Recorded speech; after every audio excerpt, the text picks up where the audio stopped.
Hello, everyone, and welcome to the Spurs Up Show, the best Gamecocks podcast on the internet. Today is Wednesday, November the 24th, 2021. Today's show, it feels good to be good. I break down South Carolina's big 85-74 win last night over the Wofford Terriers as Frank Martin's squad improves to 4-1 early in this 2021-2022 basketball season. Also, guys, of course, it is Wednesday. We're talking gambling, best bet for South Carolina Clemson, as well as SEC gambling picks for Week 13. Guys, we have got a packed slate of games to dive into here on this rivalry weekend and a packed Wednesday show for you as well. Guys, of course, as always, it's brought to you by our friends over at Upstate Movers Group. Guys, for all your movie needs this holiday season, be sure to check out our friends over at Upstate Movers Group. You can find them on social media at Upstate Movers Group. Of course, if you have any other questions, go to their website, upstatemoversgroup.com. That's upstatemoversgroup.com. Be sure to check them out and tell them Chris from the Spurs Up Show sent you. Let's get it.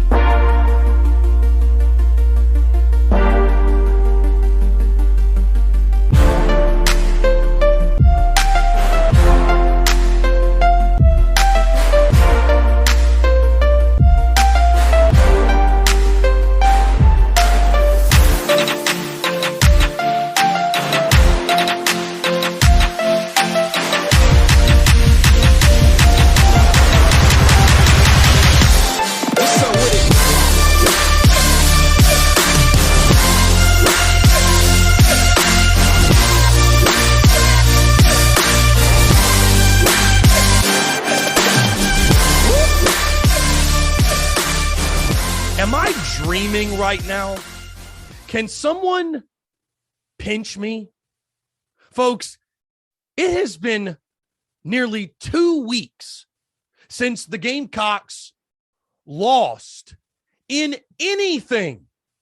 And I tell you what, it feels good to be good. And it feels so good to be talking to you all here on this Wednesday, folks. Again, hope you're all doing well. Appreciate you all tuning in. I'm Chris Phillips, host of the Spurs Up Show, as always. And we have got a packed show for you here on this Victory Wednesday, might I add, as again, Gamecocks basketball, of course, last night, getting the big win over Wofford. We're going to break that down, talk about that much more. Also, of course, it is Wednesday. We're talking gambling, a lot to get into. And of course, it's Wednesday of rivalry week. So, things are rocking, things are rolling. It's a bad week to be a Tiger. It was a bad night to be a Terrier last night. And guys, I'll tell you this, it is a bad week to come into my mentions or come into my DMs if you're a fan of that team in orange and purple. I am holding nothing back this week. If you've seen it on social media, guys, again, it's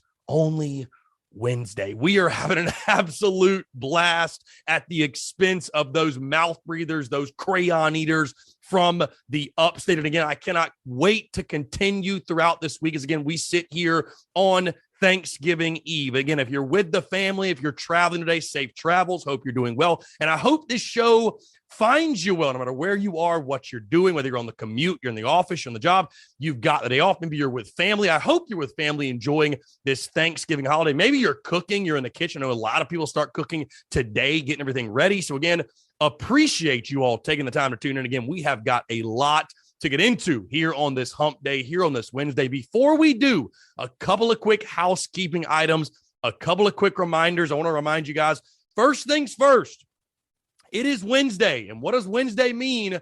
Wednesday nights at Tin Roof in the Vista. Yes, folks, just because it's the Thanksgiving holiday does not mean we will not be out there. We're out at Tin Roof tonight as normal, 5 to 7, taking your questions, your comments, your calls. And I tell you what, folks, if you're in the city, and we all know what the Wednesday night before Thanksgiving is, right? It's the biggest party night of the year, basically. I can tell you this, tonight at Tin Roof from 5 to 7 is going to be an absolute blast. If you need your fix for rivalry shit talk, if you need your fix for trash talk of that team from the upstate, come on out to Tin Roof, because I promise you, yours truly is going to provide all that you need and more. And again, guys, I tell you this, again, we all know the Wednesday night before Thanksgiving, it gets a little rowdy. It gets a little crazy. I got a feeling things might get a little loose at Tin Roof tonight in the Vista. But again, we'll be out there 5 to 7 at Tin Roof.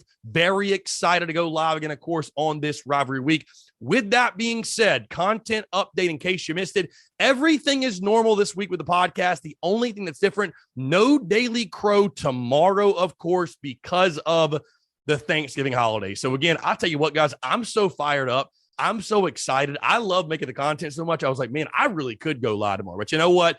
It's Thanksgiving. Let's spend time with our families. Let's be eternally grateful and thankful for all the great blessings in our lives. So again, be sure to take that time, eat some turkey, watch some football, do your Thanksgiving thing, and we'll reconvene on the Daily Crow on Friday. So again, all the rest of the content is normal. There'll be a ton of content on Thursday as well, tomorrow as well, but no Daily Crow tomorrow. Just wanted to update you guys. Final thing, guys, is this. I want to remind you yet again, the TSUS tailgate, the last one of the 2021 football season. And hey, what do they say? Save the best for last. Folks, I've got a feeling this Saturday at Seawells is going to be a tailgate for the ages. Again, if you've never been, spots 93 to 96, the TSUS and Big Cock Club flags will be flying. If you're asking yourself, Chris, where is Seawells? Right down the road from Jay's Corner. If you know where the Rocket is in the fairgrounds, literally directly across the street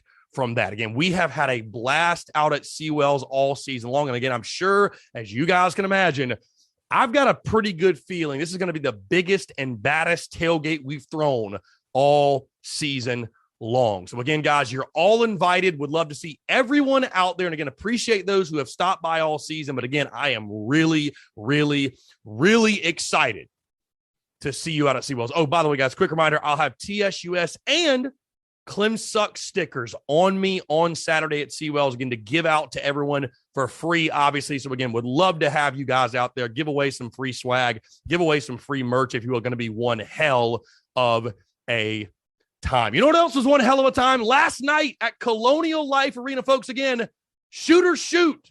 And when shooters are making shots, man, it is a ton of fun. It feels good to be good as the Gamecocks get the big 85-74 win over the Wofford Terriers. Guys, first things first is this, because I talked about this game, of course, briefly after the game on social media, as I normally do with my post-game takeaways and stuff like that. One thing I did not mention, though, is that this Wofford team is a pretty solid squad. So this is a quality win for the Gamecocks. This is a quality win. An 11-point win over a Wofford team that, again, guys, I think is one of the better teams in the SoCon and will compete for that conference championship. And again, Wofford's a program, very, very proud basketball program, consistently year in, year out, is pushing to be one of those teams in March Madness. So again, do not sleep on this win against Wofford. I picked a 3-point win, which, by the way, maybe, just maybe, my prediction hex, my prediction curse is somewhat broken. Who knows? We'll have to see later in the week what I picked for the Carolina Clemson game. But either way, I picked the 3-point win. And many folks are like, oh, Chris, we're going to win by 10. We're going to win by 12. The spread, guys, open at Gamecocks -6.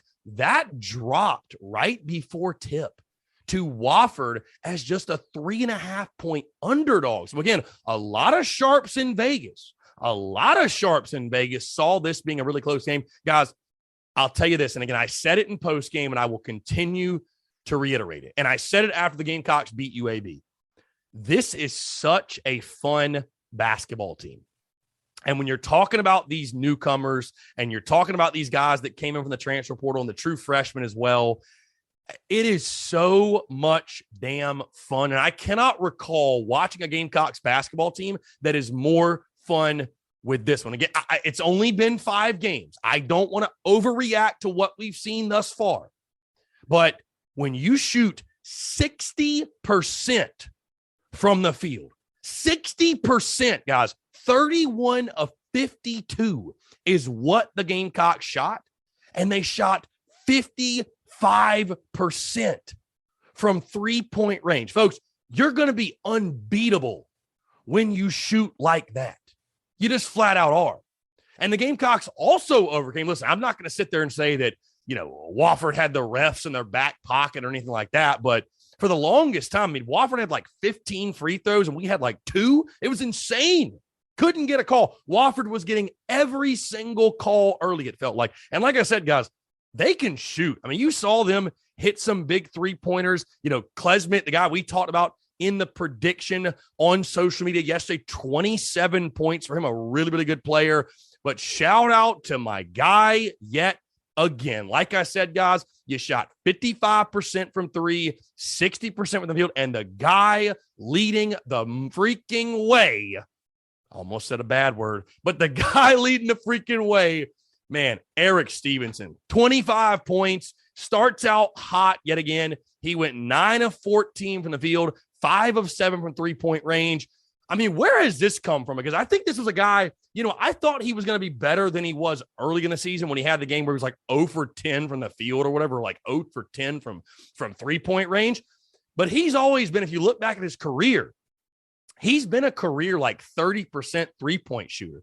And all of a sudden, I mean, this dude can't miss. This dude literally can't miss. And he has become your best scorer. Again, guys, like I said, though, you look at some of these newcomers, look at these new guys. James Reese continuing his hot basketball, 15 points, 5 of 10 from the field. Of course, your returner, Jermaine Kusnar, 14 points. It was great to see Kus play good basketball. And again, guys, this team is so much better when he plays good basketball. Williams-Brice with 6 points. Jacoby Wright, I thought did a lot of really good things with 4 points. Devin Carter with 4. Chico Carter with 4. Devin Carter with 7. So I got my Carters mixed up there. Taquan Woodley. How about Woodley down low with 6 points as well? Again, it's a lot of guys contributing in a lot of different ways. Again, I think Williams-Brice is playing fantastic basketball. A.J. Wilson with 4 points in his Gamecocks debut. And again, you mix all that together, you put all that together, and you shoot 60%. 60% from the field. I mean, that is, guys, I said this after the game and I'll say it again. I have watched Gamecocks basketball for quite a while. And many times after watching a South kind of basketball game, I've said to myself, that was a shooting display. That was a shooting clinic. However, I don't feel that I've ever watched a South kind of basketball game and referenced a shooting clinic and was talking about the Gamecocks necessarily. It feels like every single time I'm talking about a shooting clinic, it's South Carolina playing porous defense, and the other team gets really hot against them. And, of course, the game goes accordingly. I have never seen a Gamecocks basketball team shoot as well as this one did last night. And, again, I'm not over-exaggerating. I'm not overreacting, guys. Again, I'm not going to sit here and pretend to be like the Gamecocks basketball historian or anything. You guys all know, basketball is probably my third sport. But, I obviously still do love it. I love it. But I'm not going to pretend to be the Gamecocks basketball historian and be like, well, I'm going to compare them to this team and that team and that team. But in my time watching Carolina basketball, I genuinely cannot remember a better shooting performance than the one we saw last night. And again, I know it's early in season. I know it's Wofford. Again, it's only the 5th game of the year. There's still a ton of basketball to go this season. But that was a big win. And again, guys, like we talked earlier, you're just starting to see these guys really gel, and these young new pieces, these transfer portal guys, really, it looks like they're having a lot of fun, guys. This team is fun. And again, I don't know if that means you're going to be an NCAA tournament team. I don't know if that means you're going to be an NIT. I don't know if that means you're going to get SEC play and fall flat on your face. I don't know what that means necessarily. But damn it, right now, this team is a lot of fun to watch. And guys, again, this might sound obvious. But I've always looked at basketball like this, right? Like football, we're going to watch no matter what. We're going to watch it. We could lose every single game, and we're going to watch, right? And we're going to find entertainment. We're going to tailgate. There are things we can pull from the football experience. Even if the product on the field is not good, there are things we can pull from the football experience that make it enjoyable, right? Baseball, for me, I'm a baseball guy. So again, while the season gets very long, if you're not good, there are things I can pull from that I enjoy no matter what. Basketball, for me, here's my feelings on basketball, just purely from my fan side of my fan perspective, if you will. Watching bad basketball, like going through what we went through last season, so brutal. I mean, it's so brutal. To me, there's nothing worse than watching bad basketball. But I tell you what, when you're making shots and you're moving the basketball and you're fighting for rebounds and, you're not turning it over and you're playing smart basketball and you're athletic and you're quick. And again, you're making shots from outside, you're making 3-pointers. It's a thing of beauty. I mean, it is so much fun. It's as much fun as any sport to watch. And honestly, again, that's how I felt last night. I was like, dude, this is fun. This product, it may not be that traditional slow paced. We're going to win with defense. We're going to win 62-60. It may not be that. And I'm sure that'll make Frank Martin go batty, go crazy, but that was fun to watch last night. And again, I'll tell you this, the defense clamped down when you needed them most. Wofford shooting 39% from the field, 34% from the. Again, guys, give them credit. Give them credit. They've got some really, really good players. They're going to be a force in the SoCon this year. Again, I would still like to see the Gamecocks. The big thing, and I think the big point of emphasis is still clean up the turnovers. 17 turnovers, and again, just to Wofford's 14. So you've got to continue to clean up the turnovers. But again, you won the boards. You outshot Wofford. You played a really solid game. You played a really good game. And also, again, guys, in a game where Wofford shot 8 more free throws than you. They made 7 more free throws, and you still won by 11 points. So again, a job well done by this ball club. You fought. You were tough early. Wofford, I thought, especially in the first half, gave you all they could, but you had a 4-point lead at halftime. I thought you came out of the gates firing on all cylinders in the second half. And again, you're starting to see these pieces really gel together. Guys, here's maybe the biggest takeaway of all. Here's the greatest positive of all. Last night was your 5th game. Guess what that means? Keyshawn Bryant's suspension is over. We're going to see Keyshawn out there Sunday against Ryder. What a boost that will be. Guys, you could still argue he's the best player on this basketball team, maybe. What a boost that's going to be for Frank Martin's squad. And again, I'll tell you this. If you'd have told me in the preseason, hey, Keyshawn Bryant's going to be suspended and you're going to go 4-1 in the first 5 games without him, I would have signed up for that in a heartbeat. Would have signed up for that in a heartbeat, no question. So again, this team, I think, has done a great job weathering that storm, not having one of their big proven guys. Again, a lot of these newcomers really stepping up big time, led by guys, like I said, guys, James Reese, Eric Stevenson, Chico Carter, Devin Carter, Kusnar playing extremely valuable minutes and playing good basketball. I think Wildens Levesque, guys, early on has been incredible for this team. And like I said, I don't want to overreact because you're going to have some stiffer tests down the road in games against teams like Georgetown, Florida State, and you're going to get an SEC play. But I tell you what, there have been these last 2 games, especially some really nice quality wins on your home floor. Again, I think games that you maybe in the past would have seen South Carolina lose. I mean, let's call it for what it is, guys. I mean, we watched this team before lose to Boston, lose to Stetson. We've watched them lose some really, really bad games. And I know Princeton wasn't the greatest loss in the world, certainly. I mean, again, I'm still not happy about that Princeton loss. And maybe Princeton turns out to be a tournament team this year. But I've been extremely impressed with these last 2 wins. And again, I think now, like we talked about earlier, or talked about a couple of shows ago or last week or whenever it was, you've got an opportunity now to really build momentum going into some of these bigger matchups. Guys, let me get to my biggest takeaway from last night. And again, I don't want to overreact because I don't want to eat these words, but I'm just going to go out on a limb and say it, guys. I'll tell you this. This is Frank's best shooting team that he's had in quite some time. It is truly a thing of beauty. You shoot 60% from the field.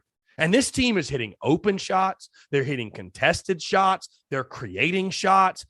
I mean, it's just in multitudes of different ways. Guys are getting hot from outside. You're going down low to your big men. And again, I think this team, I will say that's the one thing that maybe concerns me a little bit is that, and I think we've seen it this season, is that, when the 3 ball is falling and we're hitting shots, things look really, really good. And we can't buy a bucket from outside. It looks very, very, very difficult to watch. And I guess that's obvious because, again, it's basketball, Chris. You make shots, it looks good. You don't, it looks bad. But It's so true for this team as well. Because again, the 3-ball is a very, very, very big part of our game. It's extremely obvious, but I tell you what, this team can shoot, and it's starting to come together. And I think this team also is starting to get confidence. This looked like a confident team last night to me, guys. This looked like a very, very, very, very confident team. You know, although the game was close, Wofford had a lead early. This team never flinched, and I think they're playing with immense confidence, and especially a guy like Eric Stevenson on the outside and James Reese. And these dudes, I feel like, are becoming leaders before our very eyes because, again, you know, you got a lot of newcomers, but they're not freshmen, right? These are all transfer portal guys who have played at other Division I schools.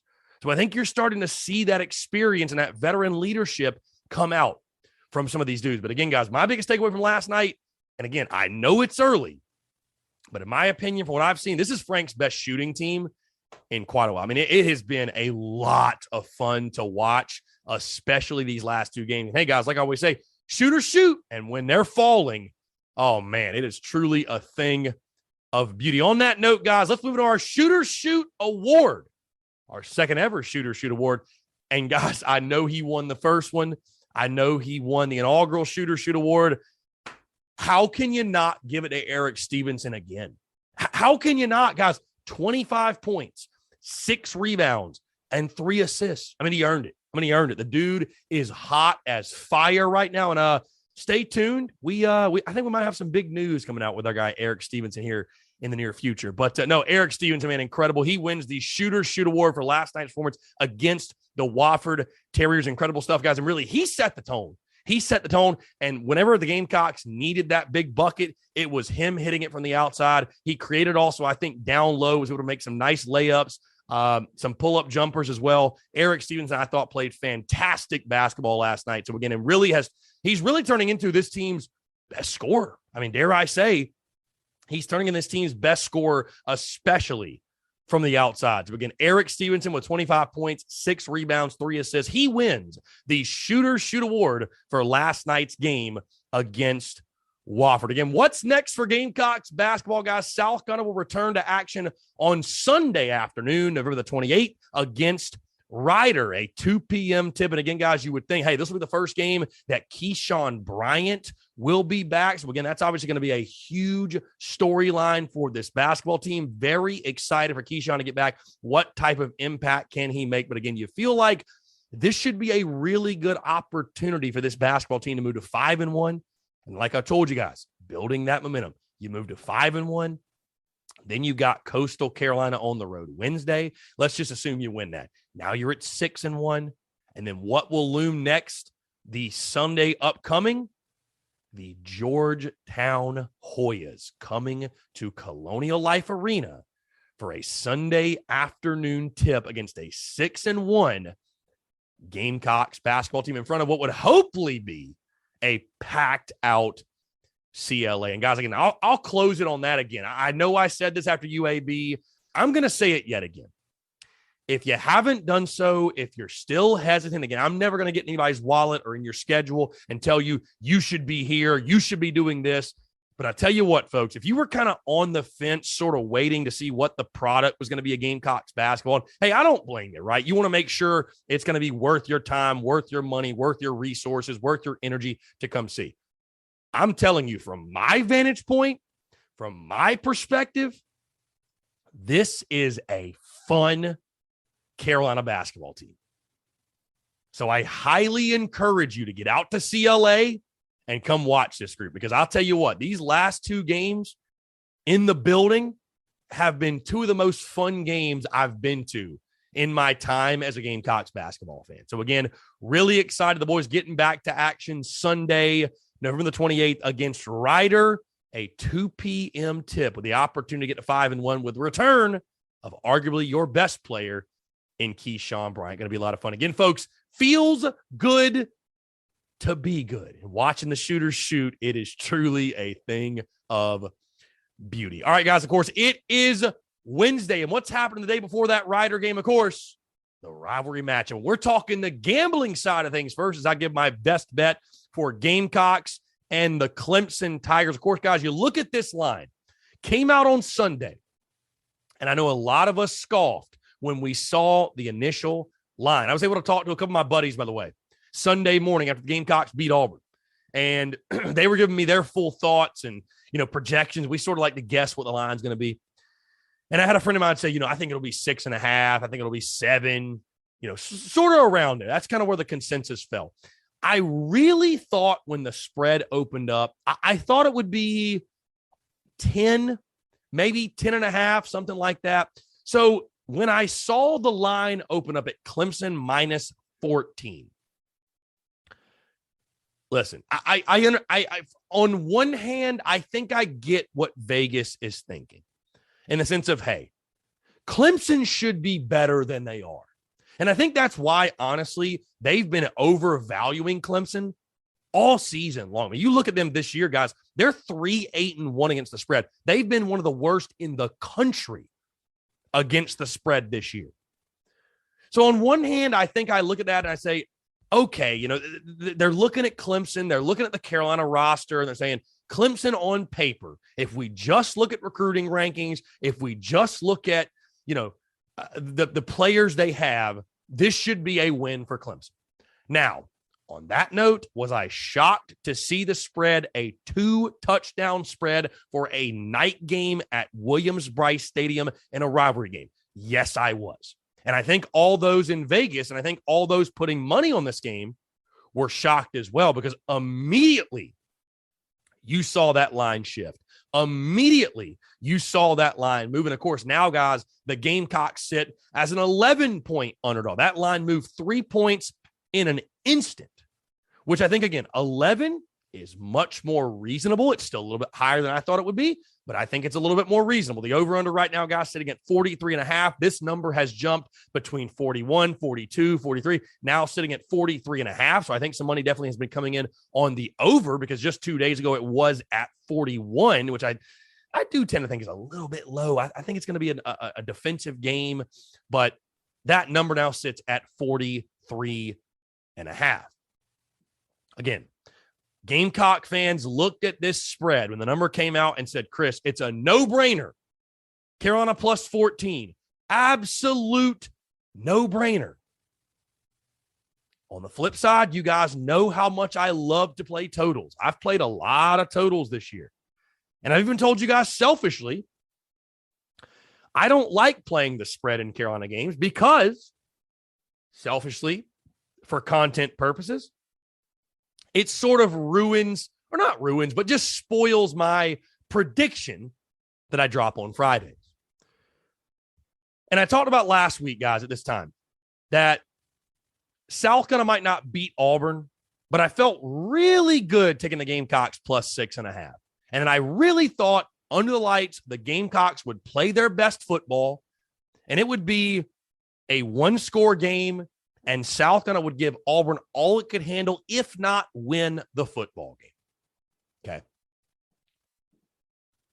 Like I said, I was shocked when I saw that Clemson opened as a 14-point favorite. Again, I understand what they have on their roster.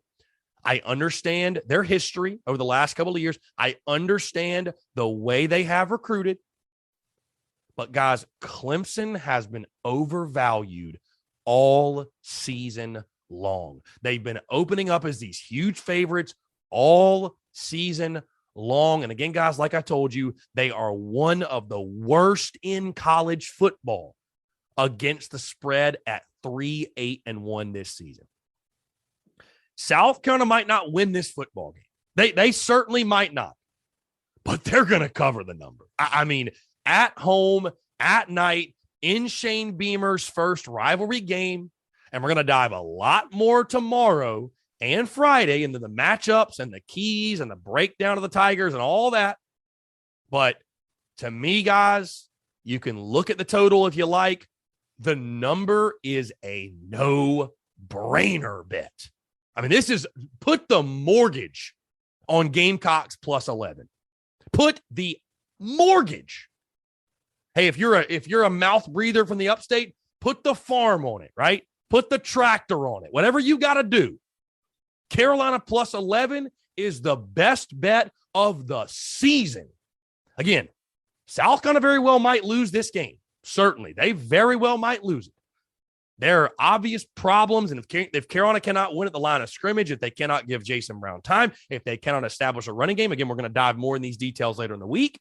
If they can't do some of those things, hey, Gamecocks very well could lose. But Clemson has just not proven themselves. They have done nothing this season to impress me to a point where they're going to come into Williams-Brice Stadium in front of a raucous environment and roll to some 3-touchdown victory. I just don't see it, guys. Again, there's a reason that when this line opened at 14, and I respect Vegas, guys, like I said, because Vegas, they don't build mansions off of winners' money. So they know what they're doing, right? They know what they're doing. But a lot like last week, where Auburn was overvalued and people just looked at, oh, they got Tank Bigsby and they got this player and that and whatever, and the name brand of Auburn, I think this is just another case of Vegas looks at Clemson and says they should be this good. But guys, they've been doing that all year. Again, this is not me picking South Carolina to win, but you're going to give me 11 points at home in a rivalry game? Guys, Will Muschamp is not the coach anymore. And this is not last year's or the year prior or the year prior or the year prior Clemson team. Trevor Lawrence and Travis Etienne and Ben Boulware and Tanner Muse, them guys ain't walking out the tunnel Saturday night. Expect a very close one under the lights at Williams-Brice Stadium. Again, that is not me saying the Gamecocks will win, but Carolina plus 11? Yeah. Go ahead and sign me up for that. Hey, if you got it at anything higher, count your blessings, throw even more money on it. Throw the car on it while you're at it. But best bet for this one, guys, it's a no-brainer. USC plus 11 all day, every day, and twice on Sunday. And we'll count our winnings and laugh our asses straight to the bank with USC plus 11 on Sunday morning. So again, guys, the best bet's locked in. It's a no-brainer to me. Carolina plus 11. This will be a close game. This will be a close game at Williams-Brice Stadium. You can bet your ass on that. All right. But that being said, guys, again, we're continuing to talk gambling. One of my, if not my favorite weeks of the year. It is rivalry. Delete that. It is rivalry weekend of the SEC, officially week 13, guys. Again, I'm going to lock in my picks for all these games, guys. We went 4-3 last week in our SEC gambling picks. Get this, guys. Going to the final weekend of the regular season, we are 45-1 overall. 45-1 overall. My best bet is 5-6 on the year, guys. We desperately... it's not going to be a good look for TSUS if we finish the season, at least the regular season, below 500. Really need a big gambling weekend. We need a big weekend. It's going to start, by the way, tomorrow night when Mississippi State and Ole Miss play in the Egg Bowl. It's going to get fired up tomorrow night. So, again, we need a big weekend. And you know where else we can have a big weekend? With our friends at Prize Picks. Guys, if you're not signed up with Prize Picks, so many of our listeners, so many of our subscribers, so many fans of the Spurs Up Show, including yours truly, are winning tons of money with Prize Picks. Guys, you can sign up over at prizepicks.com and or download the Prize Picks app. When you use the promo code TSUS, you're going to receive a 100% instant deposit match up to $100. Now, many of you are probably asking, Chris, what the hell is Prize Picks? Well, Prize Picks is the simplest fantasy game on the market, focused around prop total entry. So again, guys, it's all prop plays, yards, catches, touchdown catches, rushing yards, interceptions, you name it, right? You name it. They also got basketball, MLB, whatever. Here's what you do. You pick 2 to 5 players. You can win up to 10 times on any entry. Prize Picks has no sharks, optimizers, or mass multi-entry. So it's just you against the projection. Prize Picks also allows mixed sports entry. So you can take, for example, the over on LeBron, parlay with the under on Mahomes, parlay with the over on Jason Brown, parlay with the under on DJ Uiagalelei. Hey, guys, they've also got college basketball. Of course, they've got college ball, which nobody else has, by the way. They've got MLB, they got NBA, they got NHL. I mean, everything you can think of, all the sports, they have got it, guys. Prize Picks has a slick, easy-to-use mobile app, both on the App Store and Google Play. And Prize Picks is 4.8 stars rated in the App Store with rave reviews. Again, guys, we have been crushing it all season long on Prize Picks. And I'll tell you what, guys, there's going to be a ton of value this weekend during rivalry weekend. So again, guys, sign up today with Prize Picks over at prizepicks.com and or use the promo code on their app. The promo code is TSUS for a 100% instant deposit match up to $100. And again, guys, we thank our friends over at Prize Picks. It's been a fantastic partnership throughout this 2021 college football season, and it ain't nowhere near over yet. All right, let's dive into it, guys, because again, we have a packed slate of games here over this rivalry weekend. It starts Thursday night in the Egg Bowl as Mississippi State takes on Ole Miss. The Fighting Mike Leaches are a 2.5-point favorite. The over-under set at 62.5, guys. The line to me in this one makes no sense. I feel like Ole Miss is a lot better of a team than Mississippi State. I understand the game is in Stark Vegas. The line makes no sense. So you know what I do when the lines makes no sense? I'm staying away from the line. Give me the total. Guys, Lane Kiffin and Mike Leach, over 62.5. This game's got to go over. I mean, it just won't make any sense if this game does not go over. Give me the over 62.5. Hammer that. Going to be a really, really fun one. One of the best rivalries in all of college football. So again, over 62.5 when the Rebels take on the Bulldogs. Guys, Arkansas, Mizzou, I believe this one's a Friday kickoff. Arkansas minus 15 in this one. The over-under set at 62.5. I'll tell you what, don't look now, but Mizzou is getting hot. After their win over the Florida Gators, they've won back-to-back games. I don't think Mizzou wins, but I tell you what, I do like Mizzou to cover the 15. I think they're playing good football. I think they're playing confident, and confidence and emotions, that's a big thing in a rivalry game. Give me Mizzou plus 15. They don't win, but they cover. They don't win, but they cover. Georgia Tech taking on the Georgia Bulldogs. Georgia, a 35-point favorite in this ball game. The over under set at 55, guys. It's a Georgia game. You know what to do. Hammer, hammer, hammer. The under 55 will cash with ease in this one. Florida taking on Florida State. What an intriguing game this one is with Dan Mullen no longer the head coach in Gainesville. The Gators are a 3-point favorite. The over under set at 59.5. Again, no Dan Mullen. You think to yourself, oh man, this is the opportunity of Florida State to get them. They're going to take them down. They're going to beat them. Not so fast, my friend, as Lee Corso would say. I tell you what, I think this Florida team, believe it or not, they'll actually play better without that drama looming around the program, guys. Hammer the Gators to cover. Florida -3, taking down the Florida State Seminoles. Guys, let's move to Auburn, Alabama. Bama, a 20.5-point favorite. The over-under set at 56.5. And I've got a buddy of mine that's convinced Auburn plus 19.5 at home's the play. I simply don't see it, guys. We just saw this Auburn team, and they are less than stellar, to say the least. I understand Bama didn't look great last week against Arkansas, but they're going to hammer the Tigers on Saturday. Give me Bama minus 20.5. Nobody got rich from betting against Alabama, and I certainly will not be the one to do it this Saturday. Bama minus 20.5 will cash. Tennessee taking on the Vanderbilt Commodores. Tennessee, a 31-point favorite. The over-under set at 62.5. Guys, interesting tidbit on this rivalry over the last 10 years. You guys realize this rivalry is 5-5, and in that span, Vanderbilt had a 3-game winning streak. Vandy will not win this one. I'm not touching the number either. 31's a ton of points, but I think the over 62.5. Josh Heupel's offense has been incredible in his first season. I like the over to hit in this game in Knoxville as Tennessee takes on Vandy. LSU, Texas A&M. A&M a 6.5-point favorite. The over-under set at 47. I went back and forth on this one. Game in Baton Rouge at LSU.